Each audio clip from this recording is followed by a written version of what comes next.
தமிழக சட்டமன்ற தேர்தல் வர்றதுக்கு இன்னும் சில பல நாட்கள் இருக்கக்கூடிய இந்த நேரத்தில் தமிழ்நாடு அரசியலில் சுவாரஸ்யத்துக்கும் ட்விஸ்ட்டுக்கும் பஞ்சமே இருக்காது. இது இந்த தேர்தல் மட்டும் இல்லை, பாரம்பரியமாக வரக்கூடிய எல்லா தேர்தல்கள்லையுமே என்ன நடக்குதுன்னு யாராலையும் கணிக்கவே முடியாது.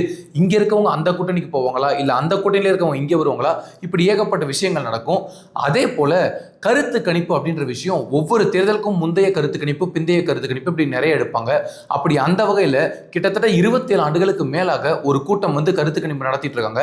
லயோலா கல்லூரியோட முன்னாள் மாணவர்கள் அமைப்பு நடத்தக்கூடிய அந்த கருத்து கணிப்பு 100% மேட்ச் ஆகுதோ இல்லையோ, ஆனால் ஓரளவுக்கு கணிக்கக்கூடிய அளவுலையும் நம்பக்கூடிய வகையில தான் இருக்கும். இதுவரைக்கும் அவங்க எடுத்த கருத்து கணிப்பு எல்லாமே ஓரளவுக்கு சரியா தான் இருந்திருக்கு. திருநாவுக்கரசு அப்படின்ற அந்த நபர் தான் தலைமை தாங்கி இந்த ஆய்வை நடத்தி முடிச்சிருக்காரு. அவர் சொல்லக்கூடிய விஷயம் தான் இன்னைக்கு தமிழ்நாடு அரசியல்ல பல மூத்த கட்சிகளுக்கு ஹார்ட் அட்டாக்கே கொடுத்துருக்கு.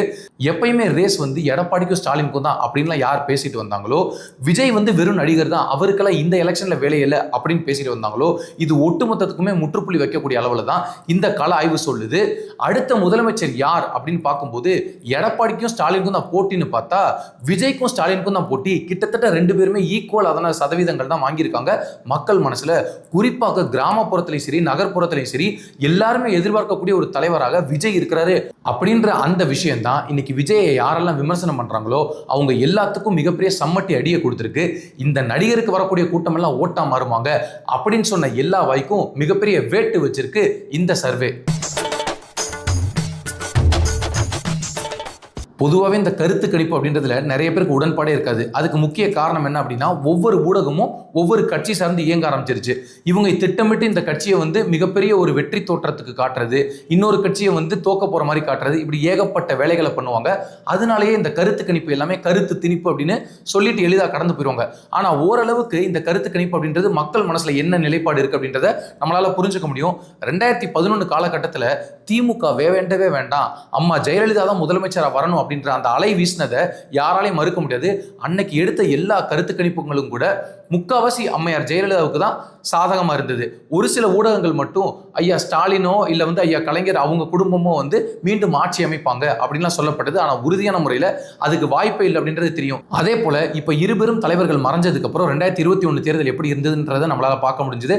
இந்த லயோலா கல்லூரி மாணவர்கள் அமைப்பு நடத்திய இப்ப சர்வே தான் 2026 தேர்தலுக்கு மிகப்பெரிய திருப்புமுனையா கூட அமையும், மக்கள் மனநிலையே மாறும் அப்படின்ற அளவுக்கு இருந்தது. நேற்றைய தினம் அவங்க வெளியிட்ட அந்த சர்வேல தமிழ்நாடு தேர்தலில் அடுத்த முதலமைச்சராக யார் வரணும் அப்படின்ற ஒரு கேள்வியிலேயே ஒட்டுமொத்த அரசியலுமே முடிஞ்சிருச்சு. எல்லாருமே நினைச்சது என்னது, மூத்த பத்திரிகையாளர் ரங்கராஜ் பாண்டே கூட என்ன சொன்னார்னா, என்னை பொறுத்தவரை ஸ்டாலினுக்கும் எடப்பாடிக்கும் தான் இங்க போட்டி, வேற யாருக்கும் வேலையே கிடையாது, அதுக்காக நான் விஜயை குறைத்து மதிப்பிடுறேன் கிடையாது, விஜய் வாக்கு சதவீதங்கள் வாங்குவாரு ஆனா சீட்டா கன்வெர்ட் ஆகுது அப்படின்னு சொன்னாரு.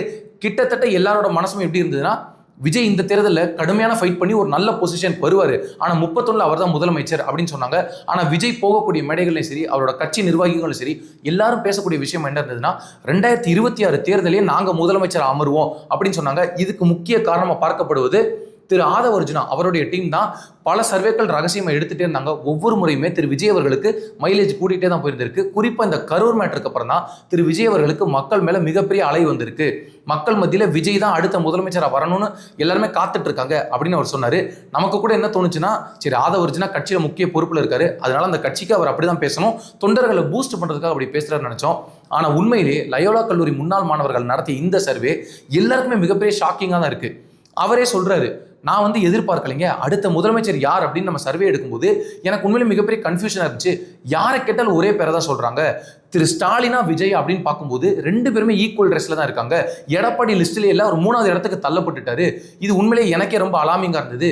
ஏன் அப்படின்னு பார்க்கும்போது இன்னைக்கு கட்சி துவங்கிய ஒரு நடிகர், அது என்ன காரணத்தினாலும் தெரியல, விஜய் கிராமப்புறத்திலையும் சரி நகர்ப்புறத்திலையும் சரி எல்லாருமே விஜயால மிகப்பெரிய ஈர்ப்பில் இருக்காங்க.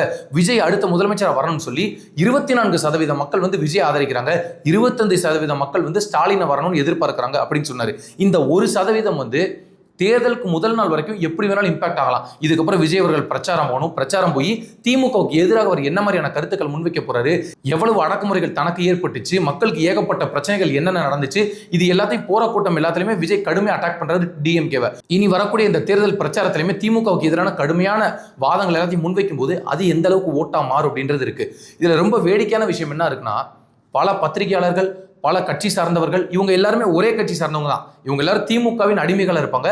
ஆனா வெளியில வரும்போது என்ன சொல்லிப்பாங்க, நாங்க வந்து மூத்த பத்திரிகையாளர்கள், நாங்க வந்து அரசியல் விமர்சகர்கள், நடுநிலையாளர்கள் இப்படிலாம் சொல்லிப்பாங்க.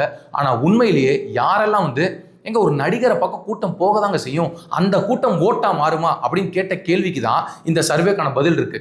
அடுத்த முதலமைச்சர் யாருன்னு வரும்போது கிட்டத்தட்ட ஒவ்வொரு மாவட்டத்திலையுமே 24,000 பேர் கிட்ட அவங்க சாம்பிள்ஸ் எடுத்திருக்காங்க.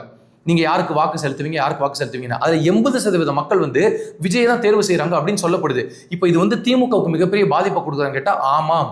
திமுக இருந்து கிட்டத்தட்ட 13% வாக்குகள் விஜய் பக்கம் திரும்புது அப்படின்னு இந்த சர்வே சொல்லுது. மறுபக்கம் திரு எடப்பாடி பழனிசாமிக்கு மிகப்பெரிய ஷாக் இல்லைங்க, அவரோட அரசியலே க்ளோஸ் அப்படின்ற அளவுக்கு தான் இந்த சர்வே இருக்கு. கிட்டத்தட்ட 80-90 தொகுதிகளில் எடப்பாடி பழனிசாமி டெபாசிட் இழக்கிறார் அப்படின்னு இருக்கு. அதுக்கு காரணமும் விஜய் தான் சொல்லப்படுது. இதனாலதான் நம்ம சொல்ல முடியும், விஜய்க்கு இது முதல் தேர்தல். அவர் எப்படி வேணாலும் விளையாடலாம், அவர் தனியா நின்று போட்டி போடலாம், கூட்டணி கூட போயும் போட்டி போடலாம். ஆனா இவர் தனியா நிற்கும் போது 2 கட்சிக்குமே பலமான அடி விழுகும் அப்படின்னு நம்ம சொல்லிட்டே இருந்தோம். இதுல வந்து மூத்த பத்திரிகையாளர்கள், கட்சியின் அடிமைகள், இவங்க எல்லாரும் பேசினது என்னது, நடிகருக்கு கூட்டம் வரும் சொன்னாங்க. இதே போலதான் எம்ஜிஆரையும் சொன்னாங்க.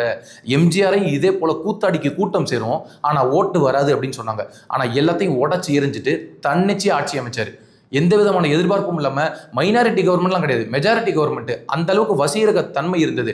அன்னைக்கு வந்து சோசியல் மீடியா கிடையாது, டெக்னாலஜி வளர்ந்தது கிடையாது. அந்த காலகட்டத்திலேயே எம்ஜிஆர் எல்லா வீட்டுகளையும் போய் சேர்ந்துட்டாரு. எல்லாருக்கும் நம்ம மீண்டும் சொல்வது ஒன்னே ஒண்ணுதான், திரு விஜய் அவர்கள் நேற்று கட்சி துவங்கி இன்னைக்கு வந்து கஷ்டப்பட்டு பிரச்சாரம் பண்ணி கொள்கைகளை கொண்டு போய், தத்துவங்களை கொண்டு போய் ஒவ்வொரு வீடா போய் சேரணும் அப்படி கிடையாது. அவர் கட்சி பெயரை மட்டும்தான் வந்து ஒரு 2-3 ஆண்டுகளுக்கு முன்னாடி அறிவிச்சாரே தவிர அதுக்கு முன்னாடியே ஒரு களவேலைகள் எல்லாத்தையும் செஞ்சு முடிச்சிட்டாரு. படங்கள் மூலியமாக அரசியல் பேசி பேசி மக்களுக்கான பிரச்சனைகள், மக்களுக்கான குரல், மக்களுக்கான பிரதிநிதி போலவே ஒவ்வொரு படத்தையும் ஏகப்பட்ட பிரச்சனைகள், அழுத்தங்கள் வந்தாலும் கூட அவர் தொடர்ந்து மக்களுக்காக குரல் கொடுத்து கொண்டே இருந்தார். சினிமா துறையில் அந்த திரையில நடிச்சவர் தான் இன்னைக்கு தரையில இறங்கி போராடிட்டு இருக்காரு. ஆனாலும் விஜய்க்கு இவ்வளவு அழுத்தங்கள் கொடுக்குறாங்க. சீமான் மாநாடு போட்டாரு, அவருக்கு எந்த கண்டிஷன்ஸும் போடல. எடப்பாடி பழனிசாமி ஒவ்வொரு இடமா போய் பிரச்சாரம் பண்றாரு, அவருக்கு கண்டிஷன்ஸ் இல்லை.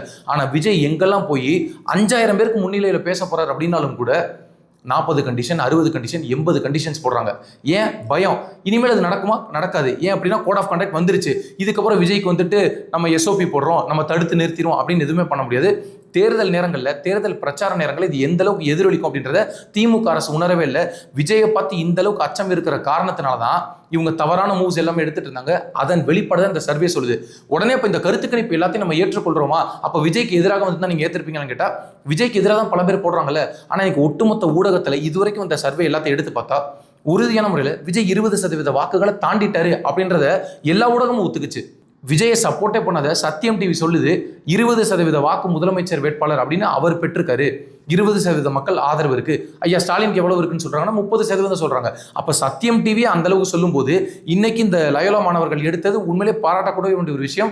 இவ்வளவு அழுத்தங்கள் இருந்தாலும், எவ்வளவு மிரட்டல்கள் வரும் தெரிஞ்சும் கூட அவங்க ரொம்ப தைரியமா வெளியிட்டாங்க. இந்த சர்வே தான் பல அதிமுக முன்னாள் அமைச்சர்களையும் சரி, இன்றைய திமுக அமைச்சர்களையும் தூக்கத்தை கெடுத்திருக்கு அப்படின்னு சொல்றாங்க. ஒருவேளை விஜய் வந்து சரியான வேட்பாளர்களை நிறுத்தி சரியான அணுகுமுறைகள்ல தேர்தலை மேற்கொண்டார் அப்படின்னா உறுதியான முறையில 2026 என்ன வேணாலும் நடக்கலாம். அப்படிதான் களம் இருக்கு. நீங்களே இப்ப தெருவில் இறங்கி யார் வேணாலும் சரி, நீங்க போறப்ப யாருக்கு ஓட்டு போட போறீங்க அப்படின்னு சொன்னா எல்லாருமே விஜய் தான் சொல்றாங்க. ஏன் அப்படின்னா இளைஞர்கள், பெண்கள் இந்த 2 ஓட்டு தான் டிசைடிங் ஃபேக்டரா இருக்கும். இதுல குறிப்பா எல்லா கட்சிகளும் வச்சு விளையாடக்கூடிய ஒரு வார்த்தை, சிறுபான்மை மக்களுக்கு நாங்கள் பாதுகாப்பாக இருப்போம். அந்த சிறுபான்மையினர் வாக்கே இன்னைக்கு விஜய்க்கு போக போகுதுன்னு சொல்றாங்க. இன்னும் ஒரு படை மேல போய் சொல்லணும்னா அந்த சிறுபான்மை அப்படின்ற வார்த்தைக்கு நமக்கு உடன்பாடு கிடையாது. நீங்க எதுக்கு ஒருத்தர் மைனாரிட்டின்னு சொல்றீங்க?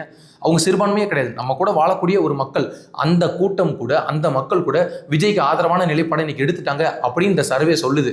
எனவே கள நிலவரம் என்பது விஜய்க்கு மிகப்பெரிய ஒரு பொசிஷனை கொடுக்கும் அப்படின்றதுல சந்தேகம் இல்லை. இன்னைக்கு திமுக என்ன பண்ண போறாங்க அப்படின்றது தெரியல. இதை காரணமா வச்சு இப்ப விஜய் கூட நம்ம ஒருவேளை கூட்டணிக்கு போகலாமா, பல கட்சிகள் வந்து திமுகவை விட்டு வெளியேறலாமாலாம் இன்னமும் யோசிச்சுட்டு இருக்காங்க. இன்னமும் வந்து உள்ளுக்குள்ள பிரச்சனைகள் நடந்துட்டு இருக்கு அப்படின்னு சொல்றாங்க. அதுல ஒரு சான்றுக்கு சொல்லணும் அப்படின்னா, தமிழக வாழ்வுரிமை கட்சி தலைவர் வேல்முருகன் இன்னைக்கு திமுக கிட்ட நான் பல கோரிக்கைகள் வச்சிருக்கேன், எனக்கு தொகுதி பங்கீடு இதெல்லாம் தாண்டி இந்த கோரிக்கைகள் எல்லாத்தையும் நிறைவேற்றணும், அப்பதான் கூட்டணியில தொடருவேன் அப்படின்னு நறுக்குன்னு இப்போ ஒரு கமாவை போட்டிருக்காரு. இது எங்க போய் முடியும், எங்க தொடங்கும், இதெல்லாம் அடுத்த கட்டம். ஆனா விஜய் அப்படின்ற ஒரு ஃபேக்டர் வச்சுதான் இன்னைக்கு எல்லாருமே பேரம் பேசிட்டு இருக்காங்க. அது சீட்டு பேரமாகட்டும், நோட்டு பேரமாகட்டும், எதுவா இருக்கட்டும். ஆனா விஜயை கையை காமிச்சுதான் எல்லாரும் இந்த வேலையை பண்ணிட்டு இருக்காங்க. இப்ப தமிழ்நாடு சட்டமன்ற தேர்தலில் இவர் கூட்டணிக்கு போயிடுவாரு, பாருங்க கூட்டணியில் வந்து இவரை இழுத்து பாஜக வந்து அமுக்கிடுவாங்க அப்படின்லாம் சொல்றாங்க. உறுதியா சொல்றோம், விஜய் வந்து 40 சீட்டு 60 சீட்டு 70 சீட்டு இது எதுக்குமே அடிபணியக்கூடிய ஒரு நபர் கிடையாது. அவருக்கு தெரியும் உறுதியா இந்த மாதிரி சர்வேக்கள் அவரும் தானே பார்ப்பாரு. அவரோட டீமே சர்வே எடுக்கிறாங்க. அதனாலதான் அவர் சொல்றாரு போராட்டமெல்லாம் நான் முதலமைச்சராக அமருவேன்னு. ஒருவேளை அவர் முதலமைச்சராக வர முடியலனாலும் கூட க்ளோஸ் காலில் வந்து ஜெயிக்கிறதுக்கு அதிகப்படியான வாய்ப்புகள் இருக்கு. மக்கள் எல்லாருமே சலிச்சு போயிட்டாங்க. இதுல இன்னொரு வேடிக்கை நகைச்சுவை என்ன அப்படின்னா, இந்த நாடு என் நாடு, நான் தான் ஆட்சி அமைக்க போறேன், 2021 ஆட்டத்தை பாரு, 2026 ஆட்டத்தை பாரு, இப்படி தெரு தெருவா பேசி கத்திக்கிட்டே பேசி அழிஞ்சு போன ஒரு கட்சி தான் இந்த நாம் தமிழர் கட்சி.